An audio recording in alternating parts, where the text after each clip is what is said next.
दर्शक बंधु यही मंगलवार महा एथारे ओढ़णी सीरियल कहानी रे गोटे जबरदस्त एपिसोड देखा पाइबे। आज देवी माँ कृपारू आज ज्योतिर आज तार सिंदूर आज रक्षा हो मानसीर आज सब सत। आज पवन आज हॉस्पिटल आसी सारा पर पवन आज एत दिन हे से गुरुतर अवस्था कोमारे चिकित्सा होते किंतु से आज भल हो आज घर को फेरी मानसीर सब सत आज समस्त सामना को आसब। तेज दर्शक बंधु एवं ओढ़णी सीरियल कहानी रे आग को कौन आसब नुआ ट्विस्ट कौन आसब नुआ परिवर्तन ए संपर्क में सबकि जानापी हेले आपण मैंने आज भिडियो को पूरा शेष पर्यंत देखु। आ पूर्व जदि आपण मैंने आम चैनल को सब्सक्राइब करना सब्सक्राइब कर पाखर बेल आइकन को दबाई दिंतु। दर्शक बंधु आपण मैंने समस्त जानिथे। दर्शक बंधु आपण मैंने प्रत्येक दिन तोरी तो सीरियल टी निहाती भाव देखुवे। आई सीरियल दर्शक बंधु आज आपण मैंने ओढ़णी सीरियल मंगलवार महा एथारे देखा पाइबे एक जबरदस्त एपिसोड देखा पाइबे।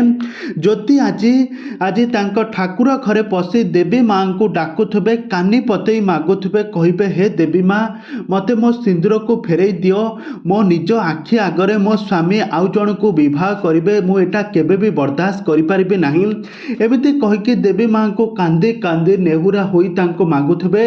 आ देवी माँ का कृपा हेब देवी माँ मथारू फूल पड़ब ज्योति कानी रे आपर ज्योति खुशी होगा लगे। आसेपटे देखा मिल जे आज पवन आज दीर्घ दिन हम हॉस्पिटल चिकित्साधीन अवस्था थिले कोमारे पीड़ित होते किंतु आज तांकर सुस्थ हो घर को फेरुंट आर सीन आपण मैंने देखिले बहुत बड़ा ट्विस्ट आसब।